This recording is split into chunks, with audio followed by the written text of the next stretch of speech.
Hello friends, welcome back to our channel. Friends, ఈ వీడియోలో మనం ఈరోజు అన్ని న్యూస్ పేపర్లో వచ్చినటువంటి ఇంపార్టెంట్ ఎడ్యుకేషన్ అప్డేట్స్తో పాటు చాలా ముఖ్యమైనటువంటి కరెంట్ అఫైర్స్ కూడా రావడం జరిగింది. సో వాటన్నిటి గురించి వన్ బై వన్ ఈ వీడియోలో అయితే చూద్దాం. వీడియో చూస్తున్న ప్రతి ఒక్కరు వీడియోని ఖచ్చితంగా లైక్ చేయండి. డైలీ 1 to 2 hours వర్క్ చేసి దాదాపుగా 8 న్యూస్ పేపర్ చదివి ఇన్ఫర్మేషన్ మీకు అయితే అందించడం జరుగుతుంది. చాలామంది మన వీడియోస్ని చూస్తున్నారు కానీ లైక్ చేయట్లేదు. ఖచ్చితంగా లైక్ చేయండి. ఈ వీడియోకి అయితే నేను 1000 లైక్స్ ఎక్స్పెక్ట్ చేస్తున్నాను. సో ఇది ఎవరికైతే యూజ్ ఉంటుందో వారికి షేర్ చేయండి. అదేవిధంగా సబ్స్క్రైబ్ చేసుకొని చూడండి. రెగ్యులర్గా మీకు జాబ్ అప్డేట్స్ అంతాయి. మన ఛానల్కి సంబంధించిన టెలిగ్రామ్ గ్రూప్లో కూడా జాయిన్ కాండి. సో దాంట్లో కూడా రెగ్యులర్గా జాబ్ అప్డేట్ షేర్ చేస్తున్నాను. మీకు చాలా యూజ్ ఉంటుంది. ఆ గ్రూప్లో కంపల్సరీ జాయిన్ కాండి. ఫ్రెండ్స్, మన ఛానల్ ద్వారా గ్రూప్ 2 అదేవిధంగా గ్రూప్ 3కి సంబంధించి అన్ని సబ్జెక్టులతో కూడినటువంటి టెస్ట్ సిరీస్ అనేది మన యాప్లోకి తీసుకురావడం జరిగింది. దీని ద్వారా మొత్తం మీకు 250 టెస్టులు అయితే అందించడం జరుగుతుంది. ప్రశ్నలు తెలుగు మరియు ఇంగ్లీష్ మీడియంలో అయితే ఉంటాయి. సో ప్రజెంట్ ఈ టెస్ట్ సిరీస్ అనేటువంటిది 399 రూపీస్కి అందిస్తున్నాం. ఇంకా అదేవిధంగా లాస్ట్ మంత్కి సంబంధించినటువంటి కరెంట్ అఫైర్ పీడిఎఫ్ కూడా మన యాప్లో అయితే అప్డేట్ చేస్తాం. ఒకసారి మీరు వెళ్ళి చూసి జస్ట్ 20 రూపీస్ చెల్లించి మీరు దాన్ని డౌన్లోడ్ చేసుకొని ప్రింట్ తీసుకోవచ్చు. ఇంకా తెలంగాణ కల్చర్ కావచ్చు, ప్రభుత్వ పథకాలకు సంబంధించిన 2 గ్రాండ్ టెస్టులు కూడా మన యాప్లో అయితే అందుబాటులో ఉన్నాయి. ఇండియన్ పాలిటిక్స్ సంబంధించిన టెస్ట్ సిరీస్ కావచ్చు, తెలంగాణ చరిత్ర, తెలంగాణ ఉద్యమ చరిత్రకు సంబంధించిన టెస్ట్ సిరీస్ కూడా ఉన్నాయి. దాంతోపాటు జనరల్ సైన్స్కి సంబంధించినటువంటి టెస్ట్ సిరీస్ కావచ్చు, జనరల్ స్టడీస్కి సంబంధించినటువంటి షార్ట్ హ్యాండ్ రైటింగ్ నోట్స్ కూడా ఉంది. ఒకసారి మీరు యాప్ డౌన్లోడ్ చేసుకుని చెక్ చేసిన తర్వాత నచ్చితే వాటికి సంబంధించిన కోర్స్ అయితే తీసుకోండి. ఫ్రెండ్స్, ఈరోజు న్యూస్ పేపర్లో వచ్చేటువంటి అప్డేట్స్ కనుక చూసినట్లయితే మనకి ఇక్కడ ఫస్ట్ అప్డేట్ వచ్చేసి నిరుద్యోగులతో రాహుల్ ముచ్చట అంటే ఇక్కడ మనం ఆంధ్రజ్యోతిలో ఒక అప్డేట్ అయితే చూడవచ్చు. చిక్కడపల్లిలో బేకర్ వద్ద ఆగిన అగ్రనేత నేలపై కూర్చొని ఉద్యోగార్థులతో మాటామంతి. సో ఉద్యోగాలు ఇచ్చే బాధ్యత తనదని భరోసా, వారి ఆవేదన కలిచివేసిందని ఎక్స్లో పోస్ట్ అంటే ఇక్కడ చూడవచ్చు. సో ఇక్కడ ఉన్నటువంటి ఇన్ఫర్మేషన్ కనుక చూసినట్లయితే సమయం శనివారం రాత్రి 8:30 గంటలు చిక్కడపల్లి సిటీ సెంట్రల్ లైబ్రరీ వద్ద ఉన్న శ్రీ శివసాయి బేకర్ వద్ద నిరుద్యోగ యువత ముచ్చట్లు. సో ఇంతలో అటుగా 3 కార్లు వచ్చాయి. వాటిని ఎవరు అంతగా పట్టించుకోలేదు. సో బేకరీ వద్ద నిల్చున్న యువతను చూసి ఒక్కసారిగా కార్లు ఆగాయి. అందులో నుంచి దిగిన ఓ వివిఐపి సాదాసీదాగా ఎలాంటి హడావిడి లేకుండా ఒక్కరే నడుచుకుంటూ బేకరీ వద్దకు వచ్చారు. సో అక్కడ ఉన్నటువంటి వారితో చేయి కలిపారు. సో దీంతో వారంతా ఉబ్బితబిబ్బులయ్యారు. సో ఒక్కసారిగా కళ్ళ ముందు అగ్రనేత ప్రత్యక్షమవడంతో ఏ ఒక్కరి నోట నుంచి మాట రాలేదు. సో వెంటనే వారంతా తేరుకొని రాహుల్ అంటూ గట్టిగా అరిచారు. సో దీంతో చుట్టుపక్కల ఉన్న వారంతా పోగయ్యారు. సో అక్కడ ఆగింది కాంగ్రెస్ అగ్రనేత రాహుల్ గాంధీ. సో అక్కడే నేలపై ఉన్నటువంటి మెట్లపై కూర్చొని ఆయన నిరుద్యోగులతో మాట్లాడారు. సో వారితో కలిసి టీ తాగారు. సో రాహుల్ గాంధీ అక్కడికి వచ్చారనేటువంటి విషయం తెలియగానే చిక్కడపల్లి కావచ్చు, అశోక్ నగర్లోని హాస్టళ్లు, స్టడీ సెంటర్లు, సిటీ లైబ్రరీలో ఉన్నటువంటి పోటీ పరీక్షల అభ్యర్థులు పెద్ద ఎత్తున తరలి వచ్చారు. సో క్షణాల్లోనే ఆ ప్రాంతమంతా నిరుద్యోగ యువతతో నిండిపోయింది. సో అక్కడే కూర్చున్నటువంటి రాహుల్ గాంధీ సుమారు 25 మంది పోటీ పరీక్షల అభ్యర్థులతో మాట్లాడి వారు ఎదుర్కొంటున్నటువంటి సమస్యలను తెలుసుకున్నారు. సో వారి యొక్క ఆర్థిక కుటుంబ పరిస్థితులను ఆరా తీశారు. సో రాష్ట్ర ప్రభుత్వం పట్ల ఎందుకు అసంతృప్తితో ఉన్నారు, కుటుంబానికి దూరమై ఇక్కడ ప్రిపేర్ అవుతున్నప్పుడు ఇంట్లో సమస్యలు వస్తాయా, యూపీఎస్సీకి టీఎస్పీఎస్సీకి వైరుధ్యం ఏమిటి, ఇలా విద్యార్థులను పలు ప్రశ్నలు అడిగారు. సో ఈ సందర్భంగా పలువురు నిరుద్యోగ అభ్యర్థులు తమ కష్టాలను చెప్పారు. సో ఉద్యోగాలు రాకపోవడంతో ఆత్మహత్యలు చేసుకునే పరిస్థితి ఏర్పడుతుందని చెప్పారు.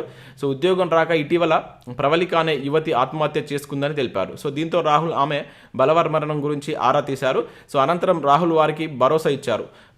మీరు తెలంగాణ అడిగారు, ఇచ్చాము. సో నిబ్బరం కోల్పోవద్దు, ఉద్యోగాలు ఇచ్చే బాధ్యత నాది, అధికారంలోకి రాగానే జాబ్ క్యాలెండర్ ప్రకటిస్తా అని హామీ ఇచ్చారంటే ఇక్కడ మనం చూడవచ్చు. సో ఇక్కడ చూసినట్లయితే ఏడాదిలోనే 2 లక్షల ఉద్యోగాలు ఇస్తా రాహుల్ అంటూ కూడా ఇక్కడ ఇవ్వడం జరిగింది. సో నిరుద్యోగులను కలిసిన అనంతరం రాహుల్ ఎక్స్లో ఓ పోస్ట్ చేశారు. హైదరాబాద్లోని అశోక్ నగర్లో పోటీ పరీక్షలకు సన్నద్ధమవుతున్నటువంటి యువతను కలిశాను. సో తెలంగాణ వస్తే కొలులు వస్తాయని ఆశించామని, 10 ఏళ్ళైనా కూడా తమ ఆంక్షలు నెరవేరలేదని వారు ఆవేదన వ్యక్తం చేయడం నన్ను కలిసివేసింది. సో కేసీఆర్ 10 ఏళ్ల పాలనలో తెలంగాణ యువతకు న్యాయం జరగలేదు. నోటిఫికేషన్ లేక కోర్టు కేసులతో, పేపర్ లీక్లతో నిరుద్యోగ యువత తీవ్రంగా నష్టపోయారు. సో వారి కలల సాకారం అయ్యేలా కాంగ్రెస్ పార్టీ రూపొందించినటువంటి జాబ్ క్యాలెండర్ను చూపించి వారిలో భరోసా నింపే ప్రయత్నం చేశాను. సో తెలంగాణలో కాంగ్రెస్ ప్రభుత్వం ఏర్పడిన ఏడాదిలోపే 2 లక్షల నియామకాలు పూర్తి చేసి మాట నిలబెట్టుకుంటామంటూ అక్కడ దిగినటువంటి ఫోటోలను ఇక్కడ ఎక్స్లో షేర్ చేసినట్లుగా మనమైతే చూడవచ్చు.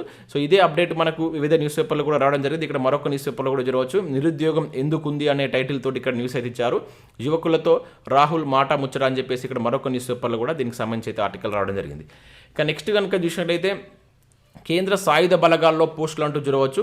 సో మొత్తం ఖాళీలు 26,146. సో మనకి ఎస్ఎస్సి జీడీ కానిస్టేబుల్ నోటిఫికేషన్ అయితే రీసెంట్గా రిలీజ్ కావడం జరిగింది. చాలా మంచి నోటిఫికేషన్. టోటల్గా 26,146 ఉద్యోగాలను అయితే భర్తీ చేస్తున్నారు. 10th క్లాస్ అర్హతతోటి వీటికి మీరు అప్లై చేసుకోవచ్చు. ఇక్కడ మనకు ఖాళీలకు సంబంధించిన వివరాలు కూడా ఇవ్వడం జరిగింది. సో ఇక్కడ వీటికి సంబంధించినటువంటి వయో పరిమితి కావచ్చు, అర్హత. సో మీరు 10th పాస్ అయిన ప్రతి ఒక్కరు వీటికి అప్లై చేసుకోవచ్చు. దాంతోపాటు ఇక్కడ పురుష అభ్యర్థులకు ఎత్తు అనేది 170 సెంటీమీటర్స్ ఉండాలి. అదేవిధంగా మహిళా అభ్యర్థులకు అయితే 157 సెంటీమీటర్స్ ఉండాలి.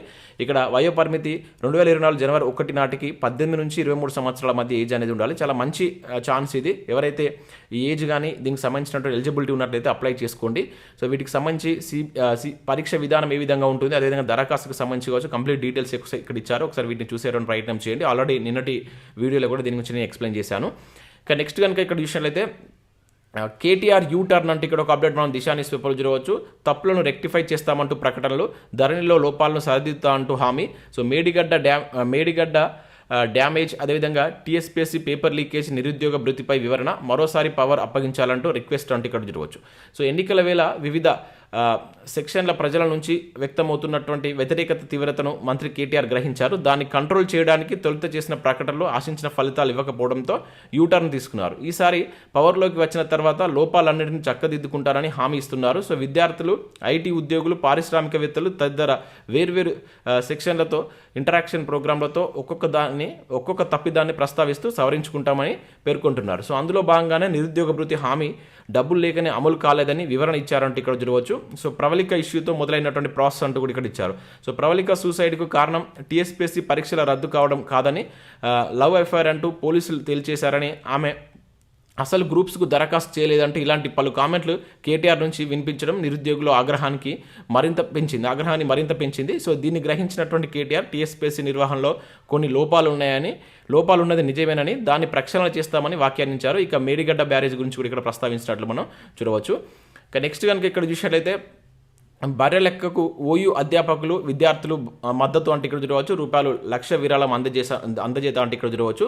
సో మనకు కొల్లాపూర్ అసెంబ్లీ నియోజకవర్గం నుంచి స్వతంత్ర అభ్యర్థిగా పోటీ చేస్తున్నటువంటి బర్రె లెక్కకు చాలా మంచి స్పందన అయితే వస్తుంది. చాలా మంది ప్రముఖులు కలిసి అక్కడ మద్దతు అయితే ప్రకటిస్తున్నారు. నిన్న జేడీ లక్ష్మణరావు కూడా వెళ్ళి మద్దతు ఇవ్వడం జరిగింది. ఇక్కడ చూసినట్లయితే కొల్లాపూర్ అసెంబ్లీ నియోజకవర్గ స్వతంత్ర అభ్యర్థి బర్రె లెక్క అలియాస్ శిరీషకు ఓయూ అధ్యాపకులు, విద్యార్థులు మద్దతు తెలిపారు. సో ఈ మేరకు శనివారం ఆర్ట్స్ కాలేజీ నుంచి 15 వాహనాల్లో కొల్లాపూర్కు తరలి వెళ్లారు. బర్రె లెక్కను కలిసి మద్దతు తెలిపి ₹1,00,000 విరాళం కూడా అందజేసినట్లు ఇక్కడ మనం చూడవచ్చు.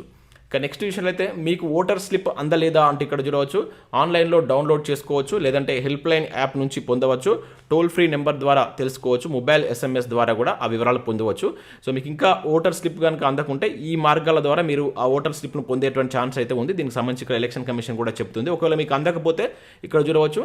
సో ఒక్క మెసేజ్తో కూడా ఓటర్ కార్డు నెంబర్ను టైప్ చేసి ఇక్కడ ఉన్నటువంటి నెంబర్ కనుక మీరు పంపితే ఆ వివరాలు మీకు పంపిస్తారు. లేదంటే ఇక్కడ ఆన్లైన్లో కూడా ఈ వెబ్సైట్ లింక్ ద్వారా కూడా మీరు వాటిని పొందవచ్చు. ఇంకా వివిధ వెబ్సైట్ల ద్వారా కూడా ఇక్కడ మీ యొక్క ఓటర్ స్లిప్ను తీసుకోవచ్చు అని చెప్పేసి ఇచ్చారు. ఇక్కడ టోల్ ఫ్రీ నెంబర్ ద్వారా కూడా ఆ వివరాలను పొందవచ్చు, మెయిల్ ద్వారా కూడా పొందవచ్చు అని చెప్పేసి ఇచ్చారు. అదేవిధంగా మొబైల్ యాప్ కూడా ఉందట. ఒకసారి దీన్ని స్క్రీన్ షాట్ తీసుకొని ఇంకా ఎవరికైనా ఓటర్ స్లిప్ కనుక అందకుండా ఉన్నట్లయితే ఒకసారి వీటి ద్వారా మీ యొక్క ఓటర్ స్లిప్ను మీరు పొందవచ్చు. ఇంకా నెక్స్ట్ చూసినట్లయితే ఇక్కడ మనకు ఈనాడు ప్రతిభకు సంబంధించి చూసినట్లయితే ఇక్కడ సమాజ నిర్మాణం సమస్యలు అనేటువంటి టాపిక్ మీద ఒక ఆర్టికల్ అయితే ఇవ్వడం జరిగింది. చాలా ఇంపార్టెంట్ అనేది ఎకానమీ పరంగా కావచ్చు, అదేవిధంగా సొసైటీ పరంగా. సో ముఖ్యంగా గ్రూప్ 2, గ్రూప్ 3కి ప్రిపేర్ అవుతున్న వారికి ఇది చాలా యూజ్ అవుతుంది. ఒకసారి దీన్ని మీరు డౌన్లోడ్ చేసుకుని చూడండి.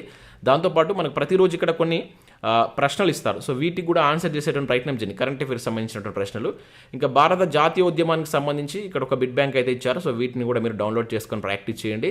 అండ్ ఇక్కడ ఆంధ్రజ్యోతిలో ఈరోజు సైన్స్ అండ్ టెక్నాలజీకి సంబంధించి ఒక మంచి ఆర్టికల్ ఇచ్చారండి. ఒకసారి దీన్ని కూడా చూడండి. దీనిలో ముఖ్యంగా మనకి ఏంటంటే రీసెంట్గా జరిగినటువంటి ప్రయోగాలకు సంబంధించి ఇవ్వడం జరిగింది. ముఖ్యంగా చంద్రయాన్ యాత్రలకు సంబంధించినటువంటి ప్రధాన అంశాలు ఇక్కడ చంద్రయాన్ 1 కావచ్చు, 2, 3 వీటికి సంబంధించినటువంటి తేదీలు కావచ్చు, ప్రయోగించిన తేదీ అండ్ అది దాని యొక్క ప్రాముఖ్యత, చేరుకున్న ప్రదేశం పేరు ఇట్లా ఇవ్వడం జరిగింది. చాలా ఇంపార్టెంట్ ఆర్టికల్. దీన్ని కూడా ఒకసారి మీరు డౌన్లోడ్ చేసుకొని చదివేటువంటి ప్రయత్నం చేయండి.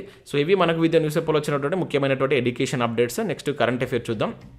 చాలా ముఖ్యమైన కరెంట్ అఫైర్స్ ఉన్నాయి, స్కిప్ చేయకుండా చూడండి. ఖచ్చితంగా లైక్ చేయండి. ఒకటే వీడియోలో మీకు ఎడ్యుకేషన్ అప్డేట్స్ అదేవిధంగా కరెంట్ అఫైర్స్ కలిపి అయితే అందించడం జరుగుతుంది. చాలామంది చూస్తున్నారు కానీ లైక్ చేయట్లేదు. ఖచ్చితంగా లైక్ చేసి మీ మిత్రులకు షేర్ చేయండి. సో ఇక్కడ మనం ఫస్ట్ కరెంట్ అఫైర్ కనుక విషయం అయితే తుది దశకు చేరుకుంటున్నటువంటి ఆదిత్య L1 అంటే ఇక్కడ చూడవచ్చు. ఇస్రో చైర్మన్ వెల్లడి అని చెప్పేసి ఇక్కడ ఒక అప్డేట్ అయితే ఇవ్వడం జరిగింది.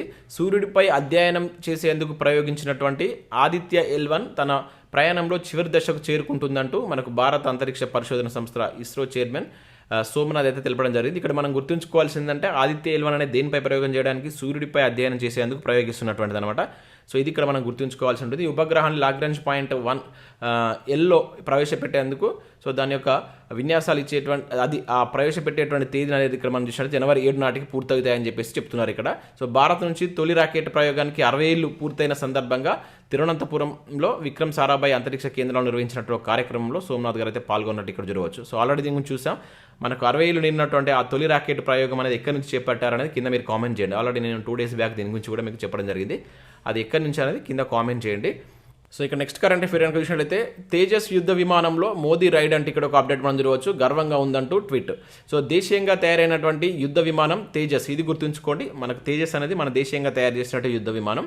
సో దీనిలో ప్రధాని నరేంద్ర మోడీ ప్రయాణించారు. శనివారం బెంగళూరులోని హిందుస్థాన్ ఏరోనాటిక్స్ లిమిటెడ్ ఫెసిలిటీలో ప్రధాని పర్యటించారు. సో ఈ సందర్భంగా light combat fighter aircraft Tejas రైడ్కు వెళ్ళాను. సో ఈ విషయాన్ని ట్విట్టర్ ద్వారా మోడీ వెల్లడించినట్టు ఇక్కడ చూడవచ్చు. తేజస్లో ప్రయాణాన్ని విజయవంతంగా పూర్తి చేసా. ఆ అనుభవం స్వదేశీ సామర్థ్యాలపై నా విశ్వాసాన్ని మరింత పెంచింది అంటూ ఇక్కడ మనకు ట్వీట్ చేసినట్లయితే చూడవచ్చు. చాలా ఇంపార్టెంట్. సో తేజస్లో ప్రయాణించినటువంటి మొట్టమొదటి ప్రధాని ఎవరు అనేది మీరు కింద కామెంట్ చేసేటువంటి ప్రయత్నం చేయండి. నెక్స్ట్ చూసినట్లయితే పర్యావరణ హిత ఉత్పత్తులపై నేడు జాతీయ సదస్సు అంటే ఇక్కడ చూడవచ్చు. సో ఇక్కడ చూసినట్లయితే పర్యావరణ హిత ఉత్పత్తులు సాంకేతిక అంశంపై దండు మల్కాపూర్లోని తెలంగాణ పారిశ్రామికవేత్తల సమాఖ్య ఆడిటోరియంలో ఆదివారం మధ్యాహ్నం DRDO కావచ్చు భారతీయ ఎకో ఫ్రెండ్లీ ప్రొడక్ట్స్ అసోసియేషన్ ఆధ్వర్యంలో జాతీయ సదస్సు అయితే జరుగుతుంది. ఇది గుర్తుంచుకోండి ఎక్కడ జరిగిందని చెప్పేసి అంటాడు దండు మల్కాపూర్లో. సో భూమిలో కరిగిపోయేటువంటి ప్లాస్టిక్ సంచులకు ప్రత్యామ్నాయంగా రూపొందించినటువంటి ఉత్పత్తుల వినియోగం కావచ్చు సాంకేతిక సాయం వంటి అంశాలపై సమావేశంలో చర్చించనున్నట్టు DRDO ప్రధాన శాస్త్రవేత్త K. వీరబ్రహ్మం తెలిపినట్లు ఇక్కడ ఒక అప్డేట్ మనం చూడవచ్చు. ఇటువంటివి కూడా మనకు ఈ సదస్సుల గురించి డైరెక్ట్గా ఆడడానికి ఛాన్స్ ఉంటుంది. సో ఇవి మనకు ఈరోజు చాలా తక్కువ కరెంట్ అఫైర్స్ అయితే రావడం జరిగింది. సో వీడియో నచ్చినట్లయితే లైక్ చేసి మీ మిత్రులకు షేర్ చేయండి. అదేవిధంగా ఛానల్ సబ్స్క్రైబ్ చేసుకోండి. సో రెగ్యులర్గా మీకు జాబ్ అప్డేట్స్ అంతాయి. అండ్ అదేవిధంగా మన యాప్ను డౌన్లోడ్ చేసుకోండి. దీనిలో మీకు యూస్ఫుల్ కంటెంట్ అయితే ఉంది. చాలా టెస్ట్ సిరీస్ పైన ఆఫర్స్ అయితే ఉన్నాయి. ఒకసారి డౌన్లోడ్ చేసుకుని చెక్ చేసిన తర్వాత నచ్చితే వాటికి సంబంధించిన కోర్స్ అయితే తీసుకోండి. Thanks for watching. Thank you.